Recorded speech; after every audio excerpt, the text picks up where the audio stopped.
Shalom saudara-saudara yang terkasih dalam Tuhan Yesus Kristus, selamat pagi. Renungan kita pada hari ini diambil dari Obaja 1 ayat 3-4. Judul renungan kita pada hari ini adalah menyadari kelemahan diri.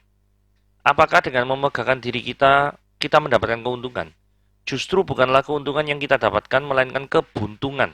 Karena dengan bersikap sombong, maka kita lupa bahwa masih ada yang lebih tinggi dari kita. Bahkan kita menjadi gelap mata, dan lupa bahwa kita adalah manusia yang memiliki kelemahan, sehingga kita menjadi lengah dan hidup kita mudah sekali hancur. Dalam bacaan ini, Tuhan menyatakan kuasanya atas manusia. Tuhan menyatakan bahwa dialah yang memiliki kehidupan ini, dan bahwa Tuhan yang mengangkat hidup manusia. Tuhan pun pula yang menurunkannya. Pernyataannya ini disampaikannya kepada orang Edom melalui Obaja, mengingat bahwa orang-orang Edom menganggap dirinya sebagai bangsa yang tidak mungkin bisa dikalahkan dan dihancurkan. Mereka begitu bangga atas kota-kota benteng mereka yang terletak di atas gunung batu yang tinggi, yang dirasa tidak mungkin bisa digapai musuh mereka. Karena kesombongan mereka itulah, maka Tuhan menyatakan kuasanya atas mereka dan akan menurunkan mereka, supaya mereka tahu bahwa mereka adalah manusia yang penuh dengan keterbatasan. Kesombongan tidak akan memberikan faedah apapun bagi hidup kita. Oleh karenanya kita diajak untuk menyadari diri kita sebagai manusia yang lemah. Karena dengan demikian kita akan menemukan Tuhan yang berkuasa atas hidup kita. Kuasanya mengalir dalam hidup kita untuk menguatkan. Kesombongan adalah kesia-siaan. Oke, kita akan bahas ya. Ketika Tuhan berurusan dengan dosa keangkuhan, apa yang akan terjadi? Ya. Obaja 1 ayat 3-4. Keangkuhan hatimu telah memperdaya engkau, ya engkau yang tinggal di liang-liang batu, di tempat kediamanmu yang tinggi, engkau yang berkata dalam hatimu, siapakah yang sanggup menurunkan aku ke bumi? Sekalipun engkau terbang tinggi seperti burung Raja Wali, bahkan sekalipun sarangmu ditempatkan di antara bintang-bintang, dari sana pun aku akan menurunkan engkau. Demikian firman Tuhan. Dosa keangkuhan. Saudara, saya baca ulang ayat 3 ya. Keangkuhan hatimu telah memperdaya engkau. Dosa keangkuhan ini adalah dosa yang memang benar-benar sangat dibenci oleh Tuhan. Dosa ini pernah dilakukan oleh seorang Raja Babel dan hukumannya sangat-sangat dahsyat sekali.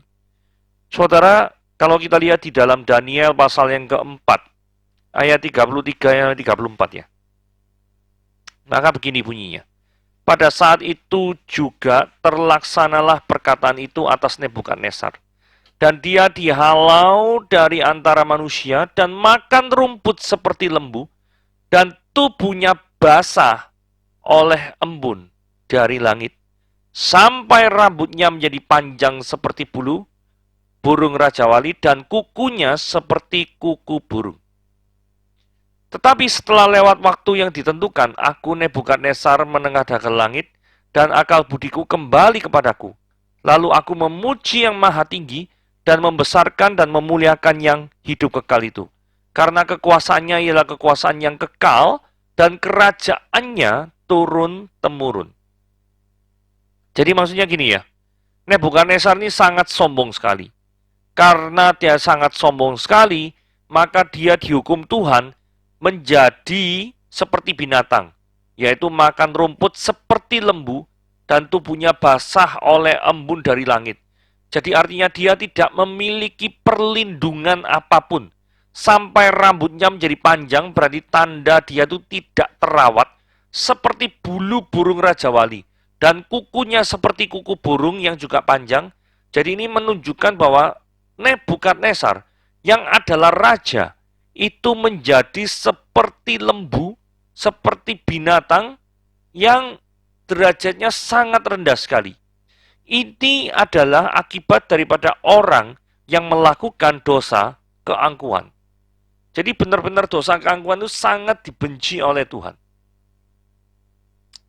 Saudara, kalau kita lihat lagi ya, Raja Babel ini juga bisa kita lihat konfirmasinya di kitab Yesaya. Yesaya 14 ayat 12-14 dikatakan gini ya. Wah, engkau sudah jatuh dari langit, hai bintang timur putra fajar. engkau sudah dipecahkan dan jatuh ke bumi. Hai yang mengalahkan bangsa-bangsa. Jadi Babel ini biasanya kan mengalahkan bangsa-bangsa.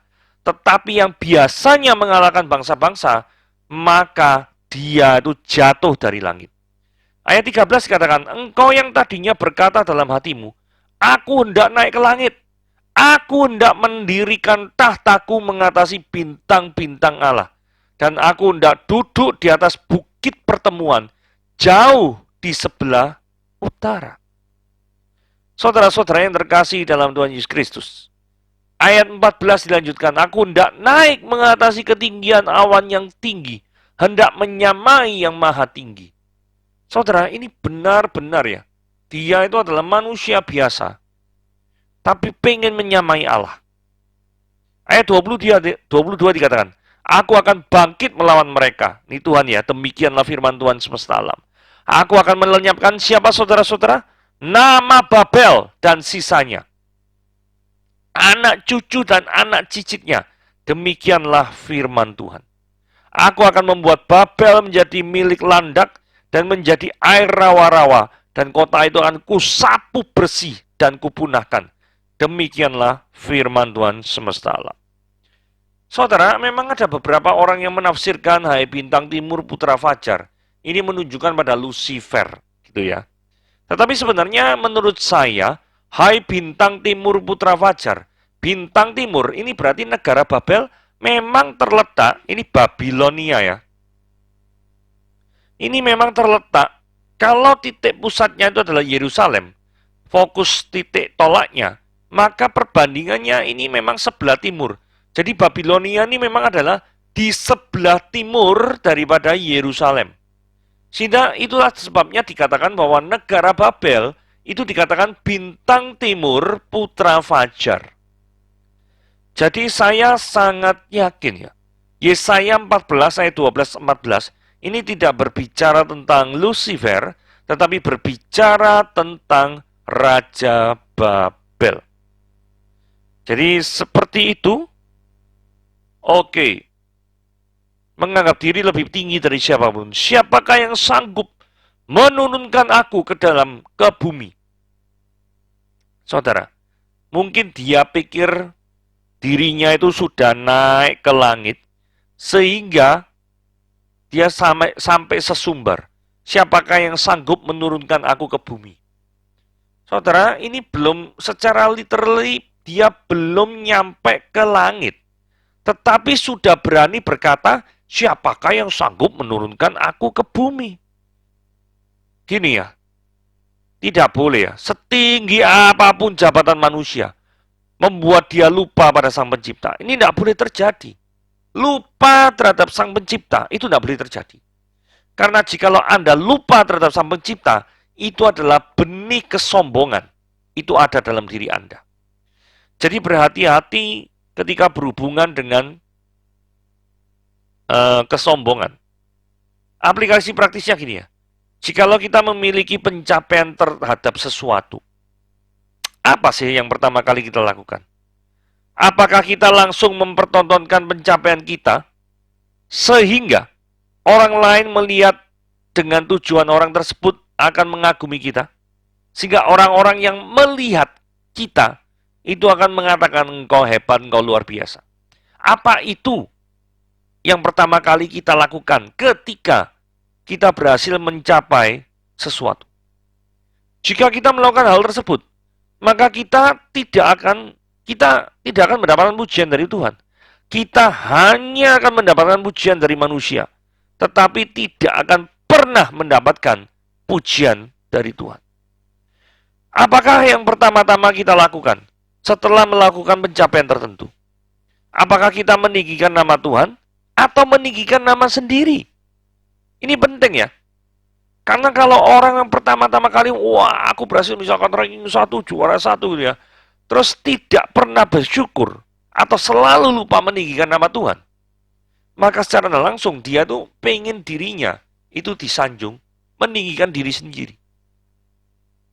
Saudara, Raja Nebukadnezar ketika memiliki pencapaian dengan menaklukkan berbagai banyak bangsa-bangsa, itu membuat dirinya sombong.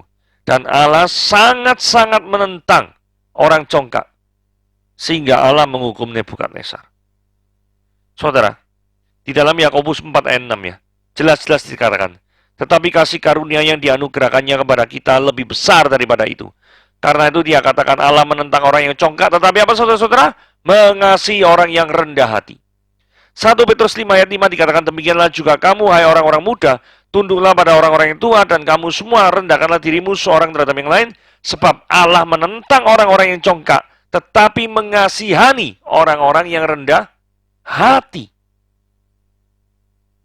Ini benar-benar ya, diulangi 2 kali Allah itu membenci orang yang congkak. Jadi jangan pernah ada kecongkaan di dalam diri kita. Kesuksesan hidup menurut dunia. Sekalipun engkau terbang tinggi seperti burung Raja Wali, bahkan sekalipun sarangmu ditempatkan di antara bintang-bintang, dari sana pun aku akan menurunkan engkau. Saudara, tidak ada sesuatu pun jabatan yang terlalu tinggi atau pencapaian yang terlalu tinggi sehingga Tuhan tidak bisa untuk menurunkan engkau. Seberapapun engkau tinggi jabatannya, seberapapun pencapaianmu luar biasa, maka dengarkan baik-baik. Kalau engkau sombong dan tidak pernah berterima kasih kepada Tuhan, Tuhan akan menurunkan engkau. Ini sama ya, seperti kehidupan daripada Pablo Escobar, gembong narkotika di Kolombia. Pablo Emilio Escobar Gaviria adalah seorang gembong narkoba dan pengedar narkoba di Kolombia. Kartelnya pada puncak karirnya diperkirakan 80% daripada kokain yang dia selundupkan ke Amerika Serikat dan memberikan pendapatan pribadi sebesar 21,9 miliar USD. Bukan rupiah ya. Ini USD dalam setahun. Dia sangat terkenal pada masanya. Pablo Escobar juga sangat terkenal sebagai raja obat bius dari Kolombia. Pemimpin kartel obat bius di Medellin yang paling ditakuti dan paling kuat. Sehingga pada dekade tahun 80-an, ini adalah puncak daripada kesuksesannya. Dia mengendalikan satu kerajaan obat bius dan sekian banyak pembunuhan. Bagi yang nggak setuju atau menghalangi jalannya, dia menggunakan cara kekerasan, yaitu pembunuhan. Sering disebut sebagai Raja Kokain. Dia adalah kriminal terkaya dalam sejarah, dengan kekayaan bersih yang diketahui diperkirakan lebih dari 30 USD, 30 miliar USD pada awal tahun 1990-an. Ini dengan pendapatan yang seperti ini membuat dia menjadi salah satu orang terkaya di dunia pada masa jayanya. Pablo Escobar itu lahir di Rio Negro, Kolombia, dan dibesarkan di Medellin. Setelah sempat belajar di Universidad Autónoma Latinoamericana di Medellin, dia keluar tanpa gelar dan mulai terlibat dalam kegiatan kriminal yang melibatkan menjual rokok selundupan atau bersama dengan tiket lotre palsu dan berpartisipasi dalam pencurian kendaraan bermotor. Sehingga pada tahun 1970-an dia mulai bekerja untuk berbagai penyelundupan barang ilegal, sering menculik dan menahan orang untuk tebusan sebelum mulai mendistribusikan bubuk kokain sendiri. Jadi memang orang ini pada awalnya sebelum masuk dunia hitam kokain, ini memang memiliki dasar-dasar kriminal. Nyuri kendaraan bermotor gitu ya, penyelundup barang ilegal. Jadi dari sini kita lihat karakternya itu adalah pengen mendapatkan untung instan dengan cara cepat, tapi tidak peduli caranya halal atau haram. Kemudian tahun 1975 dia mulai membangun rute penyelundupan pertama ke Amerika Serikat. Luar biasa ya, ini berani-beraninya menyelundupkan kokain ke Amerika Serikat. Nah, infiltrasinya, keterlibatannya ke pasar narkoba Amerika Serikat diperluas secara eksponensial, secara naiknya itu 2 set sekali. Karena meningkatnya permintaan untuk kokain pada tahun 1980-an. Diperkirakan bahwa 70-80 ton kokain dikirim dari Kolombia ke Amerika Selatan secara bulanan. Jaringan narkoba ini umumnya dikenal sebagaimana kartel Medellin, yang sering bersaing dengan kartel saingan dalam negeri dan luar negeri yang mengakibatkan banyak pembantaian dan kematian polisi tentu saja. Bahkan hakim pun juga tak luput daripada pembunuhan. Penduduk setempat juga dibunuh, serta politisi terkemuka jikalau tidak cocok dengan Pablo Escobar. Pada tahun 1982, Escobar terpilih menjadi anggota alternatif dari Kamar Perwakilan Kolombia sebagai bagian dari Partai Liberal Kolombia. Melalui partai ini, dia bertanggung jawab untuk membangun banyak rumah sakit, sekolah, gereja-gereja di Kolombia Barat yang memberikannya popularitas dalam gereja Katolik Roma lokal, serta dengan penduduk setempat dari kota-kota yang sering dikunjunginya. Namun, Escobar telah difitnah oleh pemerintah Kolombia dan Amerika Serikat karena eksploitasi kekuasaan politiknya yang mengakibatkan Kolombia menjadi ibu kota pembunuhan di dunia. Ini gila ya. Menjadi ibu kota pembunuhan di dunia. Escobar kemudian ditembak dan dibunuh oleh polisi nasional Kolombia di kampung halamannya 24 jam setelah ulang tahunnya ke-44. Saudara, ini adalah orang yang pengen cepat kaya, firman Tuhan kan ada ya, tetapi tidak mau memiliki rasa bekerja keras. Pokoknya pengen dapat uang dengan cara yang paling gampang, tidak peduli cara gampang itu adalah cara yang tidak pantas dilakukan atau merugikan orang lain. Jadi orang-orang yang seperti ini yang Tuhan rendahkan. Kekayaannya memang luar biasa, tetapi apakah dia memiliki nilai di dalam hidupnya di mata Tuhan? Itu yang penting, dan itu tidak ada di dalam Pablo Escobar. Oke, renungan kita pada ini sampai di sini. Tuhan Yesus memberkati.